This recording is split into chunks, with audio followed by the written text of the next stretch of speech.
Irmãos amados, vamos abrir a palavra de Deus, livro do profeta Isaías, capítulo 40, apenas o verso 31. Eu já compartilhei essa mensagem há alguns anos aqui no Conexão com Deus, e hoje eu gostaria de partilhar essa mensagem com a igreja. Isaías 40, verso 31, está escrito o seguinte: mas os que esperam no Senhor renovam as suas forças, sobem com asas como águias, correm e não se cansam, caminham e não se fatigam. Você pode ler comigo? Vamos juntos? Mas os que esperam no Senhor renovam as suas forças, sobem com asas como águias, correm e não se cansam, caminham e não se fatigam. Amém. Eu quero hoje pensar com você sobre princípios para uma vida vitoriosa. Estamos absolutamente seguros que Jesus foi o mestre dos mestres, singular, incomparável, único. Isso por causa da grandeza do seu ensino, isso por causa da excelsitude de seus métodos, isso por causa da profundidade da sua doutrina. Como mestre dos mestres, Jesus teve uma pedagogia sem paralelos, usou diversos métodos de ensino, usou símbolos, parábolas, mostrando para nós que muitas vezes uma imagem fala mais do que um discurso, que uma figura fala mais do que 1000 palavras. Foi por isso que quando perguntaram para ele sobre humildade, ele não fez um discurso, ele pegou uma criança no colo. Quando ele vai falar da influência da igreja, ele não cita os pensadores da época, ele diz: a igreja é como um sal, é como luz. Hoje eu gostaria de usar um símbolo, hoje eu gostaria de usar uma figura, a figura que a Bíblia estabelece, a figura da águia. Tudo que está escrito na Bíblia não está escrito por acaso, tem um propósito, tem um sentido, tem uma lição, tem uma doutrina. E eu queria então que, com os seus olhos colocados nesse verso 31, aguçando os ouvidos da nossa alma, possamos entender à luz desta lição ou deste símbolo usado na Escritura, princípios para uma vida vitoriosa. Então, quais são eles? Primeiro, o princípio do otimismo indestrutível. No mundo inteiro, irmãos, a águia é símbolo de força. É por isso que os Estados Unidos escolhe a águia para ser um símbolo da nação. Força, determinação, garra, valentia, coragem. Este é o cristão. Porque a força que temos não vem de nós. Somos frágeis, somos débeis, somos vulneráveis. Mas aquele que está em nós é o Todo-Poderoso. A nossa força não decorre do braço da carne, decorre da onipotência do nosso Deus. Então não é possível que um cristão se renda à fraqueza, se renda ao discurso do fracasso, da impotência, porque a sua força está em Deus. Eu fico olhando a Bíblia e vendo aquele relatório dos 10 espias que foram olhar a terra prometida e constataram a beleza da terra, a fertilidade da terra, os tesouros da terra, e trouxeram dos seus frutos excelentes. Mas ao darem um relatório para o povo, 10 dos 12 disseram: a terra é boa, mas não é para nós. A terra é boa, mas tem cidades amuralhadas. A cidade é boa, mas tem gigantes. A cidade é boa, mas é inconquistável. Aliás, eles são gigantes, e aos olhos deles nós somos como que gafanhotos. Aos nossos próprios olhos, nós somos como gafanhotos. Príncipes, menos do que príncipes. Homens, menos do que homens. Insetos. Porque não viram que a força deles vinha de Deus. Há alguns anos eu recebi no meu gabinete pastoral, lá em Vitória, uma mulher muito aflita, e quando ela se assentou ainda, muito abalada, sentimentalmente muito fragilizada, chorando bastante, quando ela se acalmou, eu disse, em que eu posso ajudar a senhora? O que está acontecendo? Ela me respondeu assim, eu estava saindo de casa, e a minha vizinha, que mora no 10º apartamento, no 10º andar do meu prédio, se jogou lá de cima, se esborrachou no asfalto. E eu disse, mas a senhora está aqui por isso? Ela disse, não. Eu estou aqui porque eu quero fazer o mesmo. E eu não tenho coragem. E eu perguntei, mas por que a senhora quer morrer? Por que a senhora quer desistir da vida? Por que a senhora acha que não merece mais viver? Não compensa mais viver? Ela me respondeu, porque eu sou um problema, pastor. E eu pergunto, mas por que a senhora acha que a senhora é um problema? Ela me disse, porque o meu pai sempre me disse que eu era um problema. E eu perguntei, o que aconteceu com a senhora? Eu saí de casa, para me casar com o primeiro pretendente. E eu perguntei, e daí? Ela disse, o meu marido era igualzinho meu pai. Me dizia que eu era um problema. Aí eu disse, o que a senhora fez? Me divorciei dele. Me casei a segunda vez. E o que aconteceu? Eu perguntei. O meu segundo marido igualzinho ao primeiro. Me dizia que eu era um problema. A senhora fez o quê? Perguntei. Me divorciei dele. Estou casada pela 3ª vez. E eu perguntei, o que está acontecendo? Meu marido, terceiro é igual ao segundo, que é igual ao primeiro, que é igual ao meu pai. Diz que eu sou um problema. Pastor, eu sou um problema. Eu não posso mais viver. E eu disse para aquela mulher 3 coisas. Disse, primeiro, você não é quem você pensa que você é. Você não é quem as pessoas dizem que você é. Você é quem Deus diz que você é. Se você é filho de Deus, preste atenção nisso. A despeito de todas as lutas e fraquezas inerentes da sua vida, corre nas suas veias mais do que sangue azul. Você é filho do Rei dos Reis, do Senhor dos Senhores. O seu Deus é o Deus Todo-Poderoso e Ele está no controle da sua vida. Então não se renda ao fracasso. Você pode ter um otimismo indestrutível. Você é como a águia. Segundo lugar, irmãos, o princípio da piedade progressiva. Os estudiosos dizem que a águia é a rainha do espaço. E a águia, ela voa alto. Ela voa nas alturas excelsas. O que isso tem a ver conosco, se nós somos como a águia? A vida do cristão tem que ser altaneira. Nós temos que buscar as coisas lá de cima, lá do alto, onde Cristo vive. Não podemos viver rastejando. Nós não podemos viver ciscando o lixo da vida. Deus nos chamou para uma vida elevada, altaneira, sublime, gloriosa, santa, pura. Nós não podemos ser como um iambu. O iambu fica levando chumbo na asa, sabe por quê? Porque voa baixo demais. Baixo demais. Mas a águia tem outra lei. A águia procura sempre voar cada vez mais alto.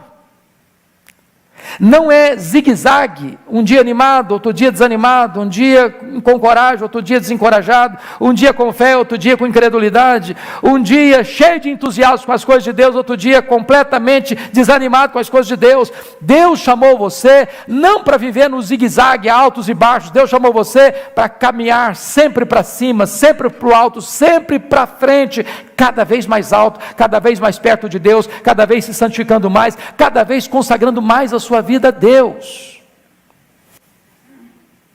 Agora, tem crente que de fato não quer voar mais alto.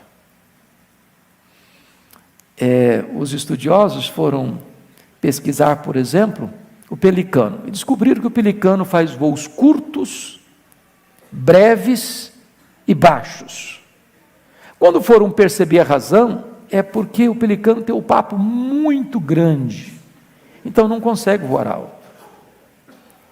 Quando você vê um crente com um papo muito grande, pode ter certeza, vai voar baixo. Então, voar alto não é para você se ensoberbecer, não é para você dizer, estufar o peito, não, eu sou bom, eu sou grande, eu sou forte, eu sou poderoso. Cristianismo é 100% contrário desse negócio aí de psicologia de autoajuda. Não é autoajuda, é ajuda do alto, é ajuda de cima, a sua força vem de Deus. Mas diz os entendidos que quando a águia está voando e divisa lá no horizonte uma tempestade, ela faz um esforço hercúleo e gigantesco e começa a voar lá em cima, por cima das nuvens tempestuosas. Que princípio isso tem para nós? Tem muita gente que vive sofrendo reveses terríveis porque voam debaixo da tempestade, debaixo de áreas de risco e perigosas.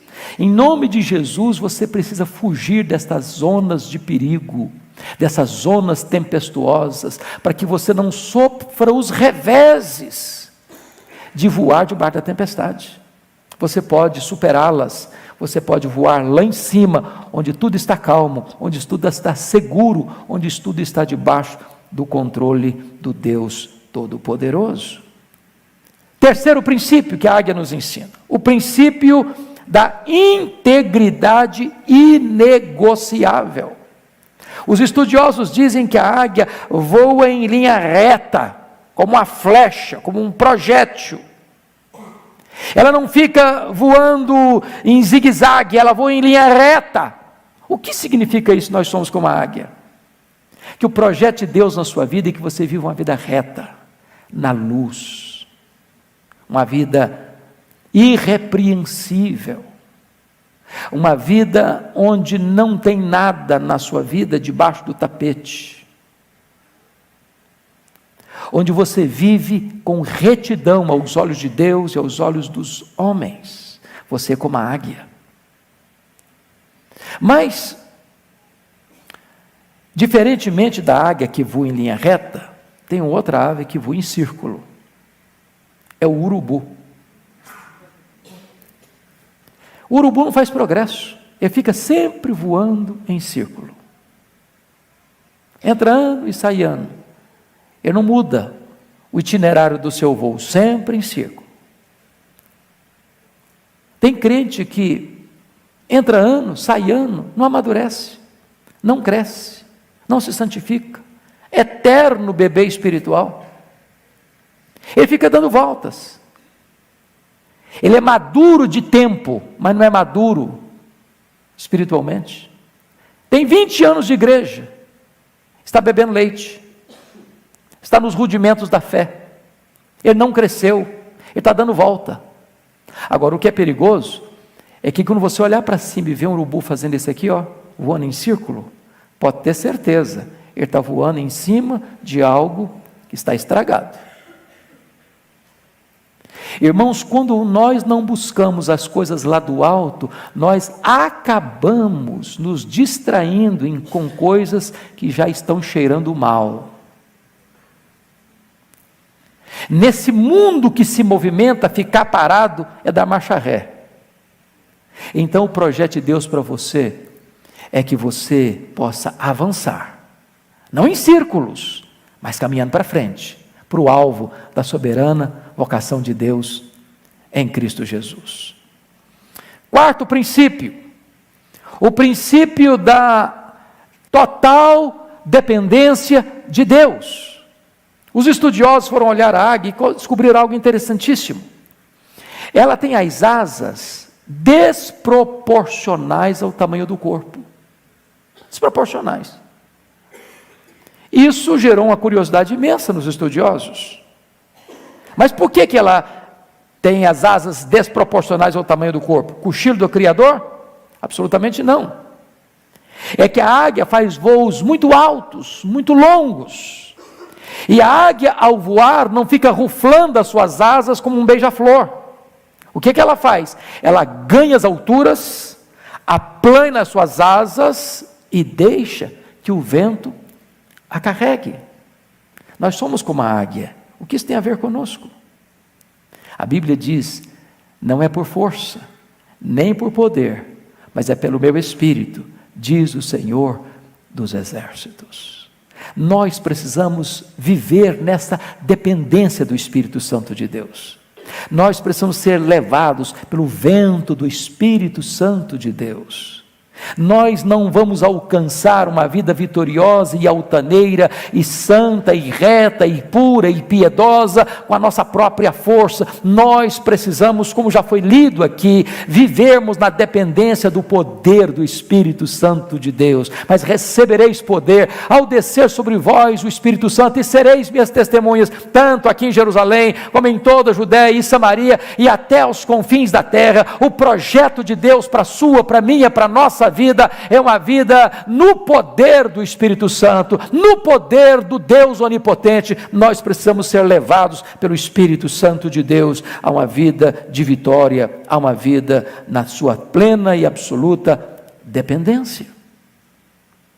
Quinto princípio, o princípio da visão integral.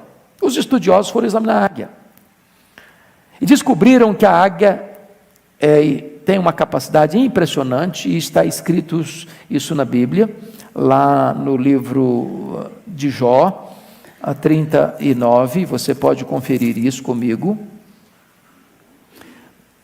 Jó 39, versículo 29, quando diz que ela lá das alturas descobre a presa, seus olhos a avistam de longe. A águia tem a capacidade de olhar um alvo a 1000 metros e a voar como uma flecha na direção desse alvo. Mas por quê? Aí os estudiosos foram examinar. Você e eu temos a capacidade de, num cenário geral, como esse templo, por exemplo, mirar num alvo específico. Por exemplo, eu estou olhando para o auditório, mas daqui eu miro, por exemplo, o rosto do presbítero Eduardo. Eu estou olhando o geral, mas me concentrando nele. Por quê? Porque eu tenho um dispositivo na minha retina chamado de fóvea, que me dá essa capacidade. Os estudiosos foram examinar a águia e descobriram que a águia tem 3 fóveas no seu olho. Ela tem uma visão tridimensional. Ao mesmo tempo, ela tem um olhar para cima, para frente e para baixo. Ela consegue visualizar ao mesmo tempo um alvo para cima, outro para frente, outro para baixo. Se nós somos como a águia, o que tem isso a ver? Há muitas pessoas que, embora entendidas, que embora estudadas, que embora experientes nos ramos da ciência e da filosofia, não conseguem ter nenhuma visão para cima. Não sabem nada sobre Deus, não sabem nada sobre a eternidade, não sabem nada sobre os valores eternos. Nós precisamos ter visão clara para cima. Mas nós precisamos também ter uma visão clara para frente, para a história, para entender a vida, para entender o significado da existência. Quantas pessoas, meus irmãos, que vivem, mas não têm o significado da vida. Vivem pelo dinheiro, vivem pelo sucesso, vivem pela fama, vivem pelos prazeres, mas não conhecem o verdadeiro sabor da vida, o verdadeiro significado da vida, que está em Cristo Jesus, nosso Senhor.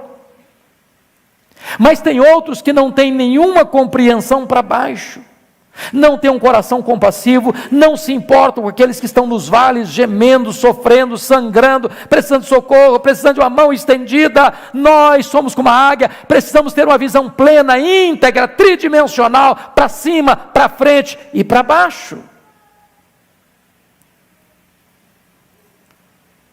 Sexto princípio, o princípio da liberdade total. A águia não vive em cativeiro. Não vive em cativeiro. Ela foi criada para o espaço, e a sua vocação é a liberdade. Nós somos como a águia. Então deixa eu dizer para você, meu amado, você não foi criado por Deus e nem salvo por Cristo, nem habitado pelo Espírito Santo para viver num cárcere. Um cárcere emocional. Uma prisão emocional. De mágoas, de ressentimentos, de amargura. Você precisa sair desse cativeiro. Porque quando você nutre mágoa no seu coração, você tem algemas invisíveis. Você não é livre. A pessoa de quem você nutre essa mágoa prende você num pelourinho e açoita você todo dia com o chicote da culpa. Você foi criado por Deus para ser livre. Em Cristo Jesus você é livre. E Jesus Cristo diz: conhecereis a verdade e a verdade vos libertará. Jesus Cristo diz: se o Filho vos libertar, verdadeiramente sereis livres. O apóstolo Paulo diz que onde está o Espírito de Cristo, aí está a verdadeira liberdade. Liberdade do pecado, liberdade do egoísmo, liberdade do vício, liberdade das mazelas da vida, liberdade da ganância, liberdade da avareza, liberdade da promiscuidade, liberdade. Foi para isso que Cristo nos libertou. Nós somos como a águia. Sétimo lugar e penúltimo lugar, o princípio do quebrantamento sincero. Abra a sua Bíblia comigo. No Salmo 103. Salmo 103. Versículo 5, está escrito o seguinte: é Deus quem farta de bens a tua velhice, de sorte que a tua mocidade se renova como a da águia. Você pode repetir esse verso comigo? Quem farta de bens a tua velhice, de sorte que a tua mocidade se renova como a da águia. Bom, se esse texto está dizendo isso, eu preciso saber como é que Deus renova a mocidade da águia. Porque assim como Ele renova a mocidade da águia, renova também a nossa mocidade. E aí os pesquisadores foram examinar a águia e chegaram a algumas conclusões interessantíssimas. Quando a águia percebe que ela está com as suas penas enferrujadas, quando ela percebe que ela está com as suas garras frágeis, quando ela percebe que o seu bico, que é uma verdadeira faca de bom corte, não está mais afiado, ela toma uma decisão radical na vida. Ela fecha a sua agenda. Ela cessa a sua atividade. E a águia faz um retiro, não na direção da multidão, mas na direção da solidão. Ela vai para o alto de um penhasco, e lá em cima, ela faz algumas coisas. Primeiro, ela, com o seu próprio bico, vai arrancando as suas penas enferrujadas. Vai arrancando, uma por uma. Ela vai sangrando, ela vai se golpeando, ela não tem piedade de si mesma, e ela vai ficando praticamente desfigurada e ensanguentada, arrancando as suas próprias penas. Segunda coisa que ela faz, lá no penhasco, nas alturas, ela pega a sua garra e começa a bater as garras da pedra, bater na pedra, aquelas unhas que estão já frágeis, que estão cheias de ferrugem, vão caindo, vão sangrando, e ela não se poupa. Depois ela pega o seu bico e começa a esfregar o seu bico na pedra, aquela colosidade vai caindo, vai sangrando, vai doendo, e ela não se poupa, ela se golpeia, até que ela fica completamente desfigurada. Daqui a pouco, as penas vão nascendo novas, belas, viçosas, fortes. Daqui a pouco as garras vão brotando de novo, fortes como aço, o bico vai surgindo forte como ferro, e ela está completamente remoçada, e então ela desce das alturas para dar continuidade à sua jornada vitoriosa. O princípio do quebrantamento sincero. Tem horas que nós precisamos arrancar algumas penas, alguns hábitos, algumas posturas, algumas atitudes. Vai doer? Vai. Vai ser desconfortável? Vai. Vai sangrar? Vai. Mas é preciso ter coragem de enfrentar a nós mesmos. Tem horas que você precisa atualizar as suas armas, renová-las. As garras são as armas da águia. Às vezes nossas armas estão enferrujadas, frágeis, há brechas no nosso escudo. E nós precisamos, meus amados irmãos, renovar estas armas, para que não sejam armas carnais, frágeis, mas fortes, armas poderosas em Deus, para destruirmos fortalezas, anularmos sofismas. Tem hora, amado, que é preciso botar o bico na pedra, e limpar nossa boca de palavras chulas, de piadas torpes, de linguajar mundano, porque a nossa boca precisa expressar a glória de Deus, a nossa boca precisa abençoar as pessoas que estão à nossa volta. Deus precisa renovar a nossa vida, como Ele renova a águia. Nós somos como a águia. Mas, finalmente, oitavo lugar, o princípio do cuidado familiar. Princípio do cuidado familiar. E eu peço que você abra sua Bíblia de novo comigo em Jó. De novo, Jó 39. Agora nós vamos ler os versos 27 a 30. E eu peço que a igreja, por gentileza, leia comigo esses versos. Todos juntos, por favor. Vamos juntos? Jó 39, 27 a 30. Todos juntos. Ou é pelo teu mandado que se remonta a águia e faz alto o seu ninho, habita no penhasco, onde faz a sua morada, sobre o cume do penhasco, em lugar seguro. Dali descobre a presa, seus olhos a avistam de longe, seus filhos chupam sangue, onde há mortos, aí ela está. Primeira coisa que eu chamo a sua atenção, é que a águia coloca o ninho dos seus filhos no alto dos penhascos, longe dos predadores. Que lição preciosa, que verdade linda. Nós somos como a águia. Oh, irmãos amados, nós vivemos num mundo cercado de predadores.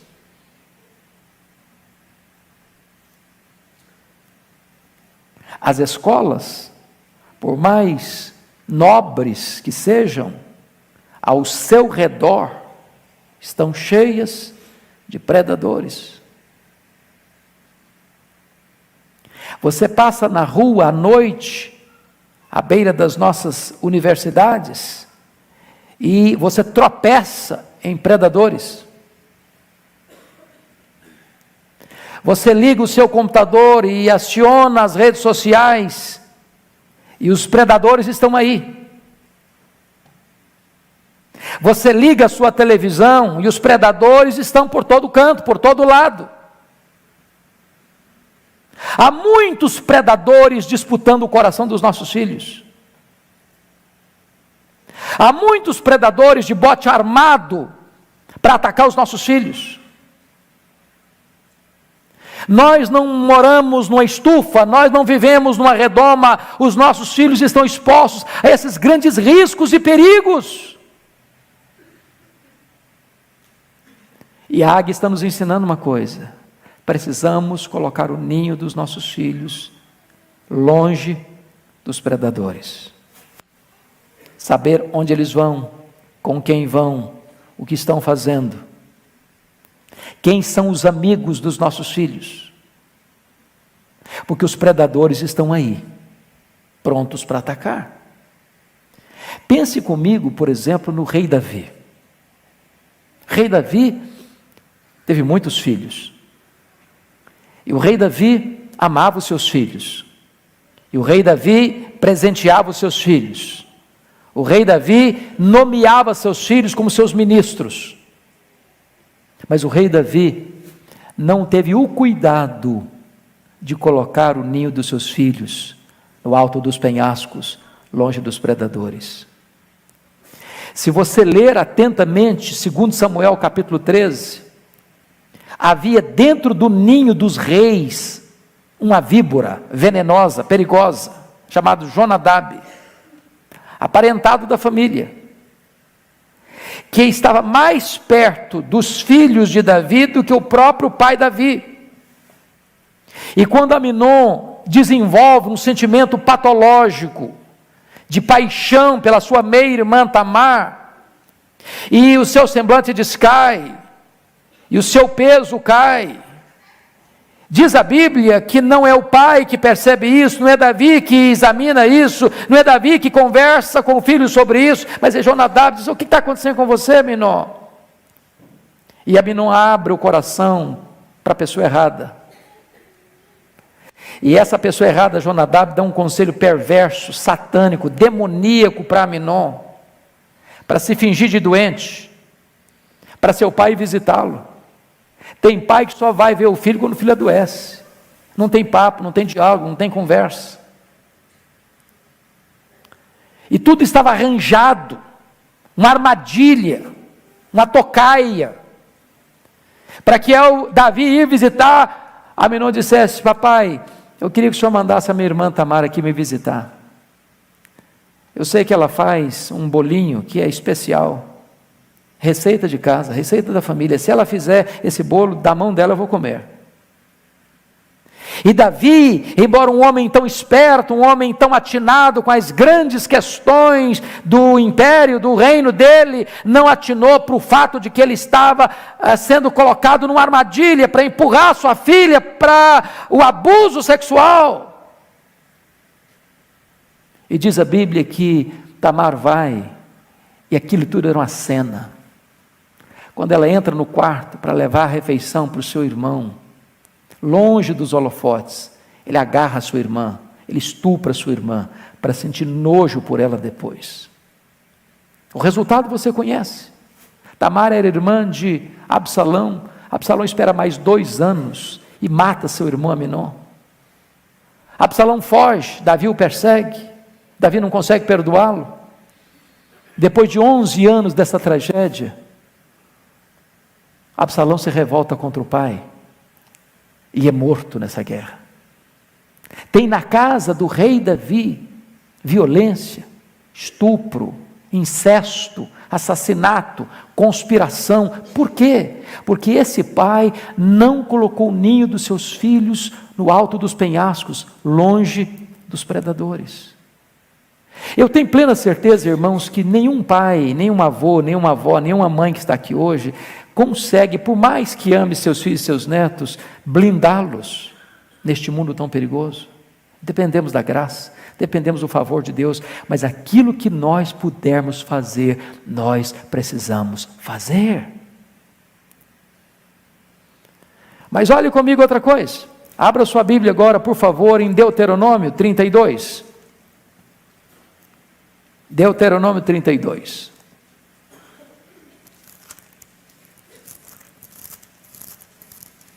Versículo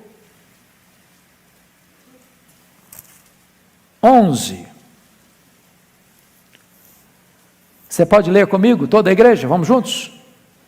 Como a águia desperta a sua ninhada e voeja sobre os seus filhotes, estende as asas e tomando-os, os leva sobre elas. Agora vamos entender uma coisa aqui.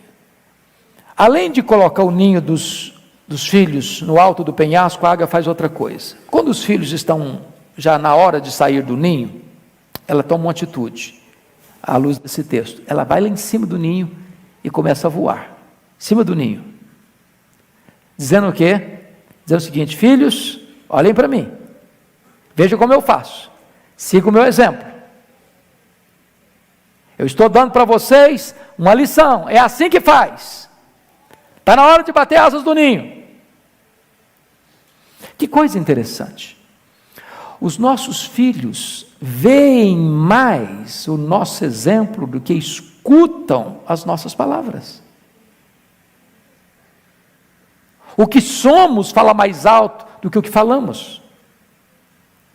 Albert Schweitzer já dizia que o exemplo não é uma forma de ensinar, o exemplo é a única maneira eficaz de ensinar. Exemplo. Agora, preste atenção, você e eu conhecemos filhos que, embora tendo exemplo em casa, não querem seguir o exemplo dos pais. O que a águia faz? Sabe o que ela faz?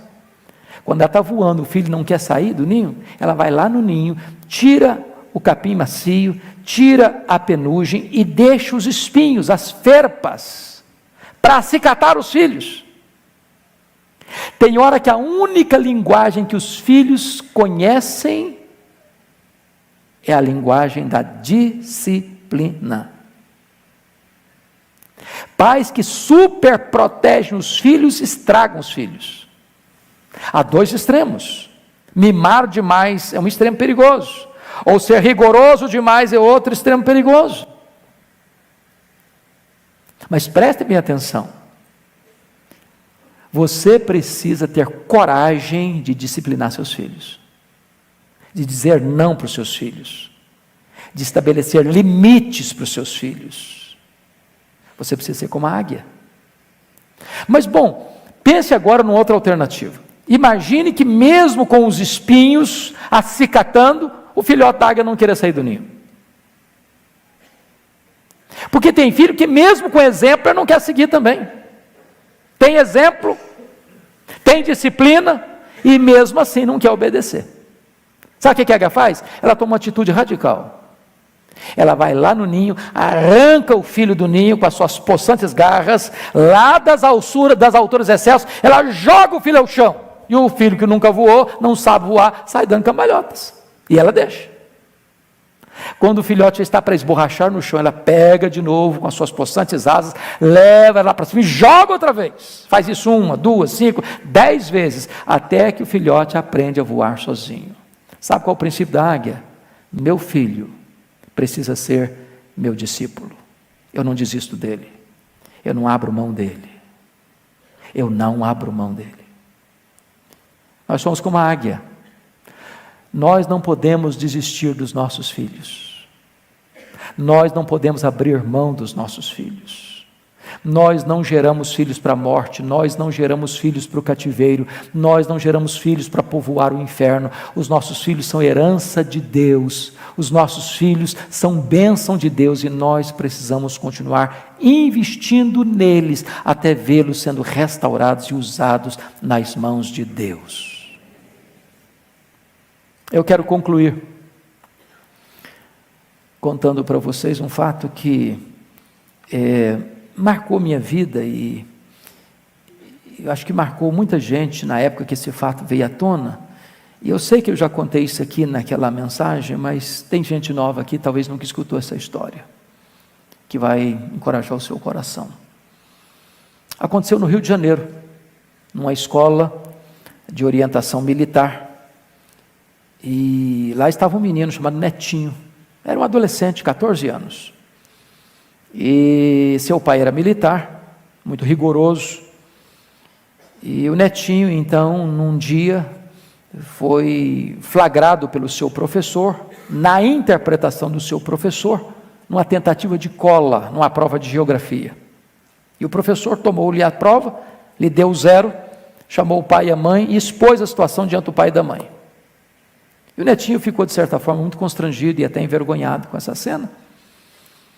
E na volta para casa, o Netinho tentou entabular uma conversa com o pai e com a mãe, para explicar a situação. E o pai disse: você não tem o direito de olhar nos nossos olhos. Você não tem o direito de falar conosco. Você nos envergonhou diante do professor, diante dessa escola. Você não tem o direito de falar conosco. E o menino, calado, foi embora para casa. Passou uma semana inteira o filho tentando conversar com os pais com o canal de comunicação fechado com o menino. E o menino foi murchando por dentro, foi morrendo por dentro. Os pais não perceberam. Passados uns 10 dias, o pai e a mãe saíram para ir ao supermercado, deixaram o revólver em cima da mesa, e o netinho pegou uma carta, um papel, começou a escrever uma carta. E disse: papai, mamãe, me perdoem, mas eu não suportei a angústia de não poder falar com vocês, de olhar nos olhos de vocês e dizer que eu sou inocente. Meu professor se equivocou, eu não estava colando. Mas vocês não me deram o direito de me defender, nem de abrir meu coração com vocês. Eu não superei isso, me perdoem. Pegou o revólver do pai, deu um tiro na cabeça. Quando os pais chegaram, o netinho estava numa poça de sangue, uma carta numa mão e o revólver na outra mão. Esse fato, na época, mexeu com o Brasil.